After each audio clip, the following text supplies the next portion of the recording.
We are back, everybody, with another episode, a weekly episode of YouTube Live, Everything Phoenix. We are doing Everything Phoenix. We are talking to Everything Phoenix. We love Everything Phoenix, and I hope you do too. That's why you're going to watch this video and join us here live on our channel. So hopefully you are having a great day, and we're going to dive into some things that we always talk about, but there's always new news going on, right? By the way, is that a correct grammar, new news, or is it just it's news or new? Yeah, but it's new and it's news. So here we go. We're going to dive into the housing market and we're going to dive into development around Phoenix. What are the top ranked private schools in the Phoenix area? If you have children or maybe small kids that will be in school soon, listen up. We're going to cover that today. Okay. We're also going to go over a couple different things that have to do with companies relocating or locating their headquarters to certain places of town, and an update from TSMC. We follow that closely because remember, Phoenix is the Silicon Valley of the Southwest. We have TSMC and Intel right here in Phoenix, Arizona. So they provide a lot of high income or high earning jobs that we need to follow because the jobs and the money that flows from those jobs is what ultimately or part of what affects the housing market and someone's ability to afford certain priced homes, right? So we have some interesting things to cover today. So we're going to dive right in, guys, and we're going to take a really in-depth look at what's going on with the housing market. Are we in the red? Do we have a housing bubble? Is it going to pop? I mean, is that even possible? Well, we have some information on that we're going to cover today. So buckle up because we're going to jump right in for a pretty fun ride. Here we go. So the first things first, we're going to start with the Crawford report because it's always data over drama on this YouTube channel. It's always facts over fiction. You need to, if you can set your emotion aside, your emotion and self, your brain want to think a certain way because that's what it feels like is happening out in the marketplace. But is it true? Sometimes it is. Sometimes it's not. So the ability to pull back on your emotion and actually look at the data and the facts of what's going on is huge. And that's what we're doing here today. Look at the Crawford report right here. We now can see a nice U, and that is not necessarily the best news for sellers. So sellers, you have to listen up to this, and buyers, you do too. It's different implications for each one. Now, the CMI, again, as we all know, is 90 to 110 is actually a balanced market. And then above 110 is a seller's market, and below 90 is a buyer's market. So where do we stand today?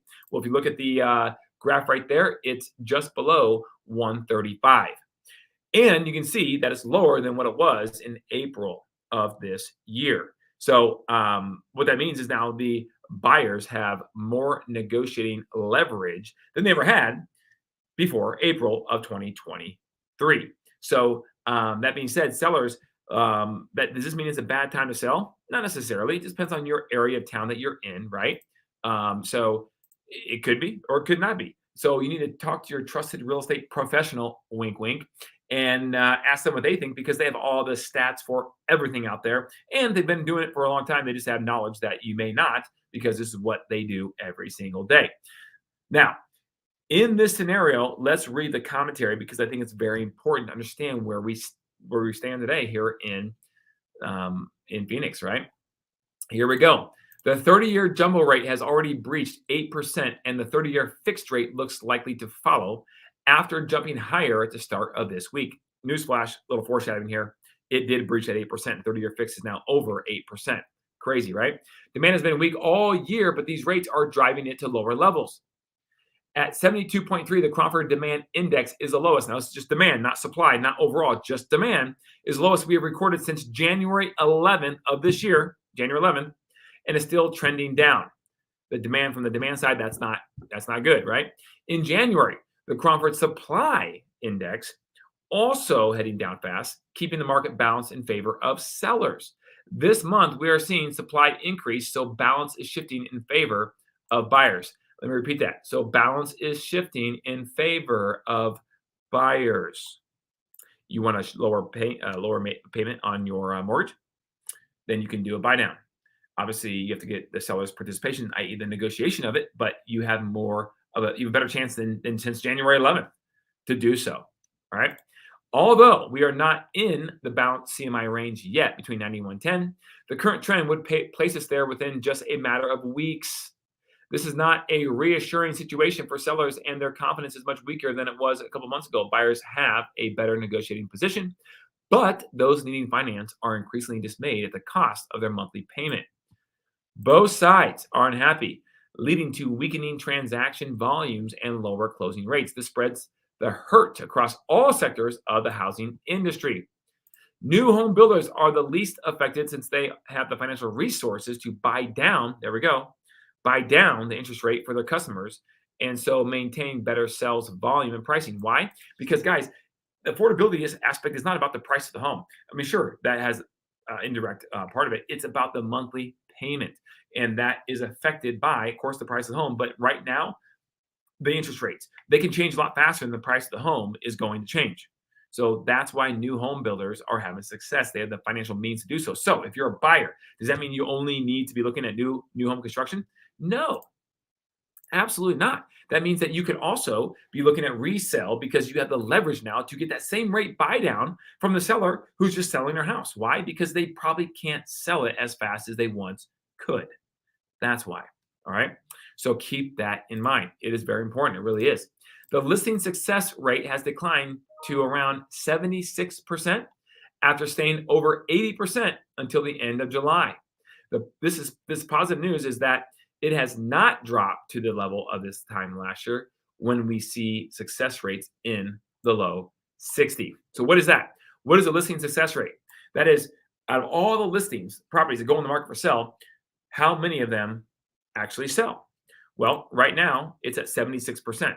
That's not bad. 7.6 out of 10 actually sell after staying over 80 until the end of July. But last year at this time, it was in the low 60s. That means if you put 100 homes in the market, only maybe 61, 62 of them were going to actually sell. So it's declining, but it's not there yet. Interesting, right? Now, if you take a look over here at the annual median sales price, this is going to be in line with what the Crawford report is talking about. You can see right here that earlier in 2022, the median home price spiked to $455,000, and now, as of earlier this year, a little bit earlier, as of 10/19 of October, just that's today. That's today, 10/19. Yeah, it's 430. So 455 to 430. Now, if I get my handy dandy calculator out, okay, let's do the math on that. I'm not, the best at math, but let's go 433, and we're going to divide that by 455. Okay, that is 5%. So it's down 5% in 1 year from a median annual sales price, taking all property types, all areas in the valley into consideration. That should be encouraging for someone looking to buy. Now, will it keep going? I don't know, but I tell you what, if the economy continues to have these reports come out that state that it's actually doing well, even though I tell you what, it doesn't feel like it. If I take a microphone and go out in the street right now and I ask the average person, hey, you know what, in terms of the economy, do you think it's going well or not well right now? Do you think things are expensive or not that expensive right now? And so on and so forth. I would venture to say that most people, the average person that doesn't maybe watch this show, right, is going to say, man, the economy I don't know, things are expensive. It's not going that well. But yet the reports that are coming out from the government, et cetera, unemployment rate, jobs report, et cetera, are showing that the economy is still doing fairly well, which means the Fed is going to obviously not do much with rates, and also means that the stock market is going to go up eventually, which should keep rates up. Now, it's interesting. You have this war in the Middle East going on, right? And so we're not going to get into that. Obviously, that's not what this show is about. However, typically when that happens, when war breaks out somewhere and there's some unsettlement in the world markets, U.S. stock market obviously goes with that. So if there's unsettlement in the market, what do people do with their money? They put it in a safe investment, or more deemed as more safer investment, i.e. bonds. They're guaranteed, right? So less return, but guaranteed. So they pull the money out of the stock market goes down, put the money in bonds go up, rates then do what? They go down. It's the inverse relationship. They kind of follow the stock market. Well, right now, stock market is actually gone down a little bit last couple of days. I haven't looked at it today. It might be up today. I don't know. But rates are continuing to defy the odds and the logic here, at least in the short term, last couple of days, and actually continue to increase, which is not good. But it's doing so on the news, economic news, stating that the economy is still doing okay. And as long as the economy is doing okay, rates will probably continue to stay up or even go up. Even higher. So that's your economic news for today. Now, a lot of economists have made recent predictions, and I said 3 months ago, I think I probably have to agree with you that they wouldn't be surprised if they saw rates in the nines by the end of 2023. And at the way it's going right now, I think that's more likely than not. I hope not, right? I hope rates don't go in the nines for a 30-year fix, but right now we're definitely above 8. So we'll see what happens, guys. So watch this show, and we'll continue to keep you updated on that. All right. Speaking of rates, let's go check them out real quick. Here we go. Here's the most recent headline: mortgage rates inch higher into the eights. Okay, we've obviously talked about that. There have been some more abrupt rate spikes in the recent past days, where the average mortgage rate has risen by more than 1/8%. That is a lot, guys. For those who don't know, that's not normal. Rates typically don't spike that much that quick. But recently, over the last 6 months, 12 months, this has become more and more the norm. You look down here, you see rates 8.03%. Now, let's just talk about that for 1 second. I don't think I've had this conversation here with anybody, but we're at 8.03% on 30-year fix. Okay. So let's talk about that for a second. What that means. What does that mean? Does that mean that if you go talk to a lender today, you're going to get 8.03% on a 30-year fix? No, that's not what it means. That's the rate that Mortgage News Daily and all these other online places they publish. That's the rate that the banks buy their money at. So if you are the absolute perfect borrower, an 849 FICO score, right? You have no debt and you make a boatload of money. Could you get close to that? Probably close to that. Yeah. But the average person who has good credit, maybe at 740 or something like that, with very little debt and makes good money, you're probably looking, at that plus at least a point or two, something in that ballpark. Or maybe your rate's gonna be a little higher at 8 3/8 with a half a point, something along those lines, because that's how these lending companies make money. They have to make some spread on what the par is. So that is pretty crazy. Hey, Abby, what's going on? Yep, 8.03. I know. Teardrop for everybody out there. Sad. It's getting rough out there, guys, but we'll see. There's still deals to be had. There's still reasons to buy a house. People are still buying houses. This is true. And if you can get a rate bought down to 6.03% or even 5.03% in year one, that's doable. The question is, how long will it last, right? But that's doable. So that's what a lot of people are doing. That's what we're encouraging our clients to do. If it's an affordability issue, for sure. Even if it's not, it's still a good opportunity to maybe do that. All right. Are we in a housing bubble? The Federal Reserve Bank of Dallas identified signs of a brewing U.S. housing bubble, according to Forbes, in a 2022 report. The sharp increase of home prices doesn't indicate a bubble, the report found. There are other fundamental factors to consider. These include shifts in disposable income, the cost of credit to access it, supply disruptions, and rising labor and raw construction materials costs are among the economic reasons for real house price gains. Okay. Is there going to be a bubble? Okay. A bubble has 3 defining characteristics. Here we go. Price growth is driven by speculation. Bubbles are fueled by credit expansion. Bubbles pop. While house prices grew at record rates in 2021, the reasons for the increase was not primarily speculation or credit expansion, but rather local record rates on the mortgages and a fundamental shift in housing demand. So is that happening right now? No, it's not. It hasn't happened in the last several years. There's not been a lot of speculation. In fact, people are very optimistic that this bubble that we potentially could be in, maybe a little bit, but not popping, is just not that, because a lot of homeowners have way more to the bottom line on their balance sheet personally, from equity they have in their house to more money in their savings account. So that's what they're saying is the big difference. Now, right here is today different from 2008 housing market crash. Again, this is what we talked about. Essentially, this means those approved for a mortgage nowadays are less likely to default than those who were approved in the pre-crisis lending period. In the lead up to the Great Recession, the housing market had been fueled by rapid credit expansion, increased leverage, and household expectations for house price growth that proved to be too optimistic. Not very many arms that are resetting, things of that nature. So this is interesting.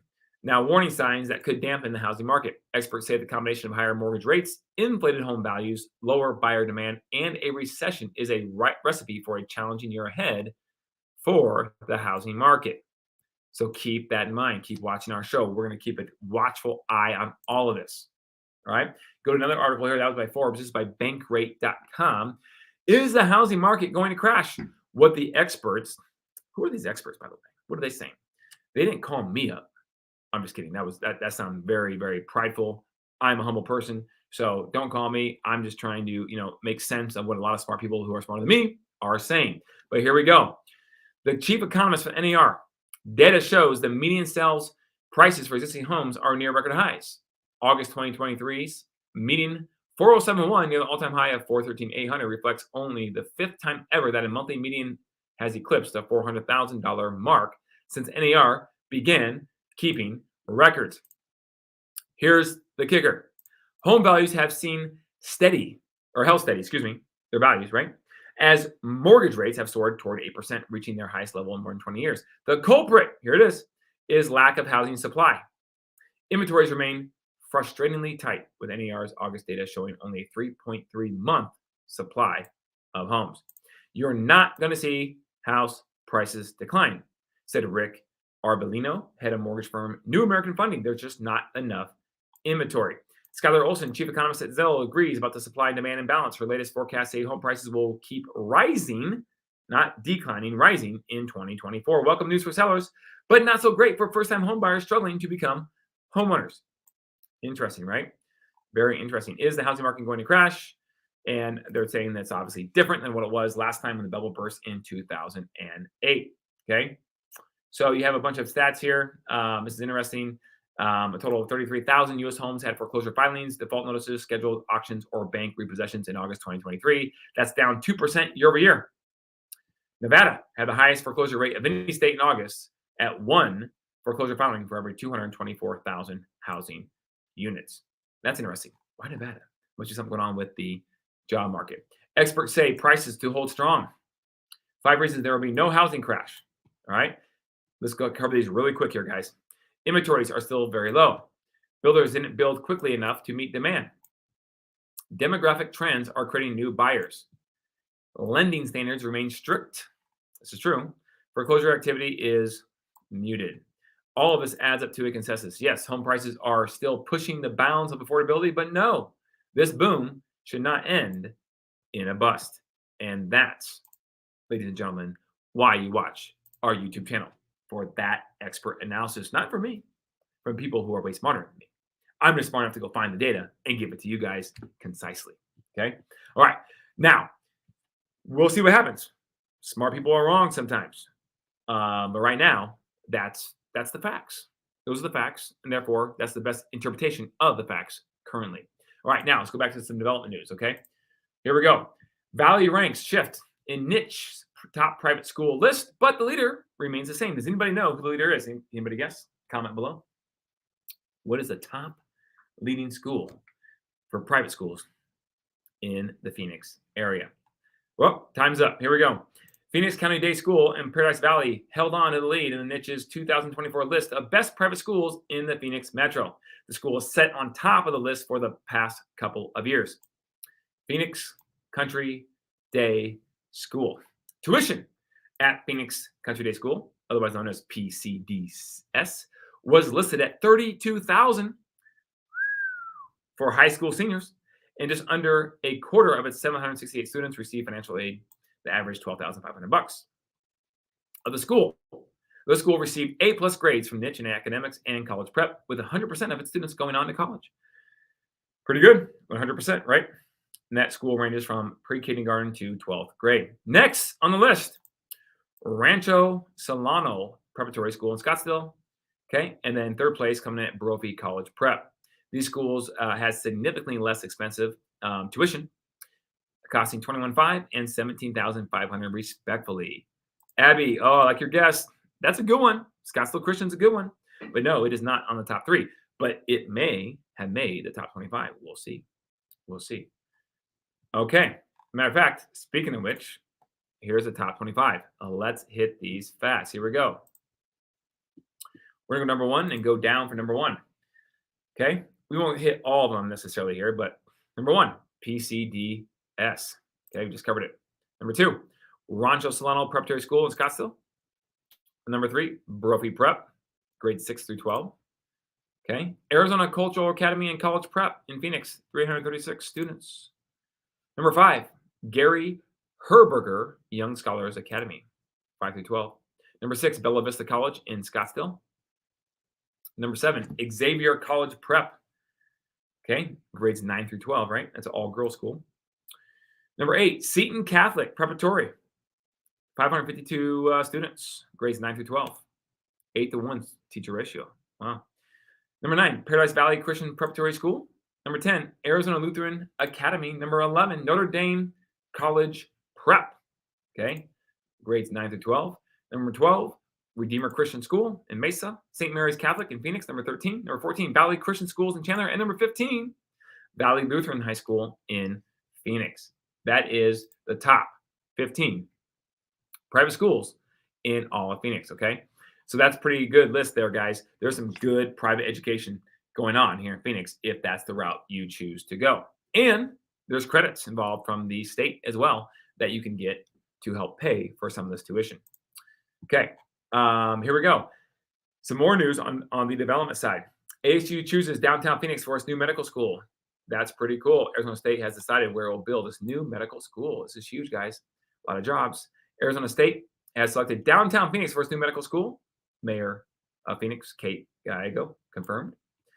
Michael Crow had hinted the ASU, School of Medicine and Advanced Medical Engineering likely would be built on one of 3 Phoenix biomedical campuses. And in terms of the downtown site, they chose ASU. All right, so pretty cool, guys.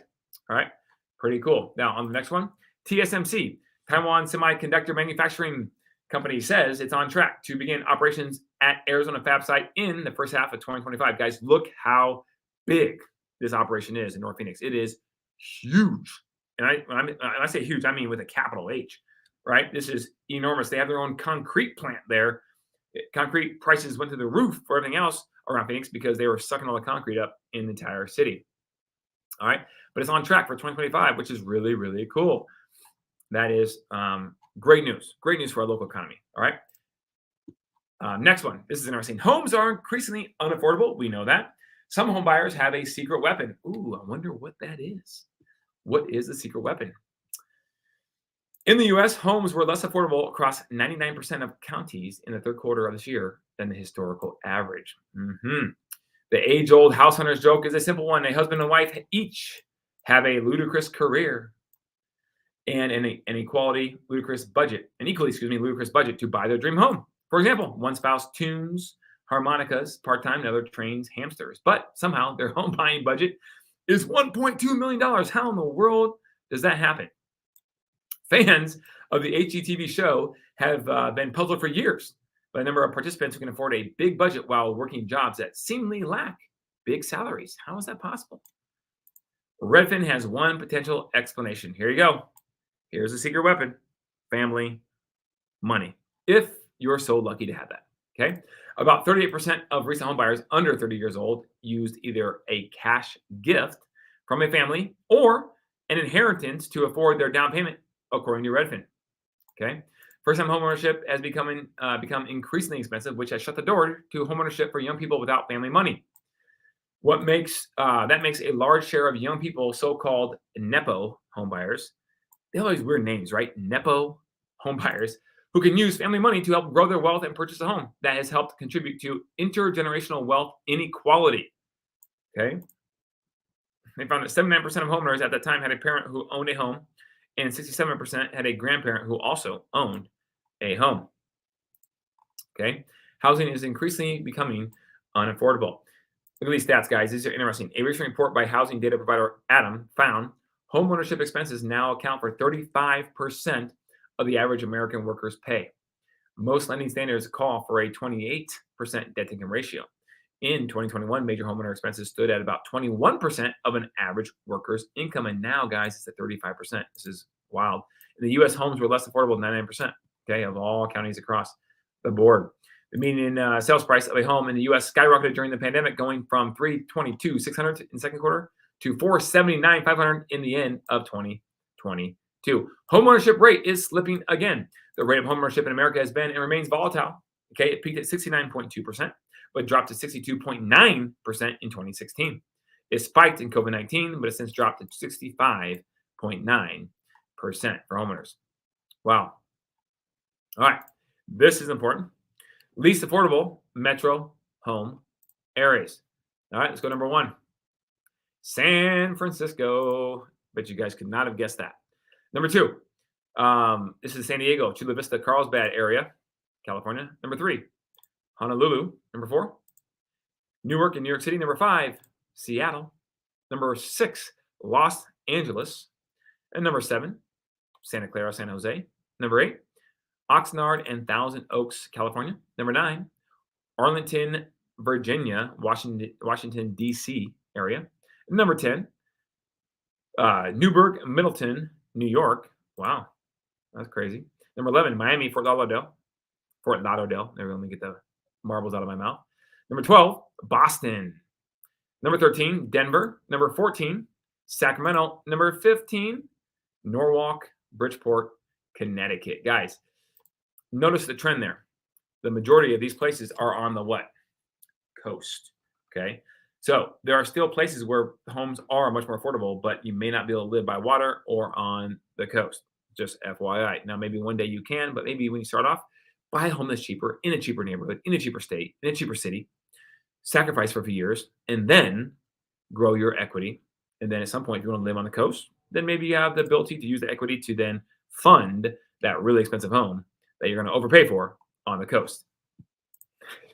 Abby, shocking list. I know. We're all about shocking breaking news here at Everything Phoenix YouTube Live. All right, here we go. Southwest is the latest airline to make changes to its frequent flyer program. This is not good. I don't think. Okay, it's not good. So allowing members to earn A-list status faster. Well, that's good. Here we go. Earning tier qualifying points faster. Awarding up to 2 free premium drinks per flight. This is good for A-list preferred status members. By lowering the tier requirements, making credit card spend count double toward their requirements, we're able to deepen engagement with our brand and co-branded credit cards. Okay, so guys, I just had this conversation with my team yesterday. I'm a Southwest fan, primarily. I mean, the airline's good, but they're all, kind of good, kind of not good. But the credit card is phenomenal, guys. If you have the ability to get credit card points and you can be disciplined to pay off your credit card and all that, and you're looking for a good card, I recommend the Southwest card for a lot of reasons. DM me if you want all the specifics, because I have a lot of reasons why. But there's other good credit cards out there too. I just like the Southwest one because I like to not pay for flights as much as possible, right? I'm sure you guys would like that too. So that was interesting to me. All right. Last but not least, Valley office vacancy rates have doubled over the past few years. PBJ, peanut butter and jelly, data shows. Okay. It's not really peanut butter and jelly. I'm just kidding. Okay. But this headline is not going to be the most sexiest to read the article. Okay. So we're not going to read this whole article. But the point is, right now, and you got a lot of big office buildings here that are vacant right now. Did you know, like, for example, the skyscraper downtown Phoenix that has the big name Freeport McMoran, which is a coal mining company, right? Big company. They have a building downstairs in downtown Phoenix that is as large, and it's almost all vacant. Isn't that crazy? It's almost all vacant. There's some hybrid employees that work in there, but they also have another campus at the Cotton Center in Phoenix, and most of them work out of there. So it's interesting, right? There's a lot of vacancy in office buildings right now that's not being talked about because leases haven't expired yet. So what happens when potentially a lot of these leases expire? The companies don't come back to fill these office spaces, and then potentially on top of it, any of these owners with debt have some sort of adjustable rate to their 5-year mortgage or whatever, right? It's interesting. The commercial market could be in for a little bit of a whirlwind coming up here due to the high interest rates as well, starting here in just a year or two. Now that's the office market, right? There's other disciplines in the commercial space, from medical office to industrial to retail, etc., multifamily, and some of those are not all equally in the same boat. But it's interesting because vacancy rates are a real thing as companies try to figure out what the right thing for them is. Did you know Amazon actually has a RTO policy, return to office policy, that they are putting in place? And I can't speak for the whole company because the company is huge, but certain parts of it are having people go back to the office that have been remote, or at least hybrid for quite some period of time. So it's interesting to see what's happening out there. It's interesting to see what will happen to all this office space that potentially will not get used back up, or at least, even if it's not being used, there won't be a lease on it where income is being generated for that building. So hopefully that doesn't cause any type of a ripple effect in the economy. It could, But if it does, I guess that's what the Fed wants. So I guess we'll get it faster, and then hopefully rates will start to come down a little bit, and then the residential real estate economy housing market can start to hopefully pick it up a little bit and bring it back up to turning sometime next year. We shall see. Nonetheless, I appreciate all your time. Hope you got some value out of today's show. We are done for the day. And I hope you guys all have a great weekend. And it's getting cooler here in Phoenix, which we all love.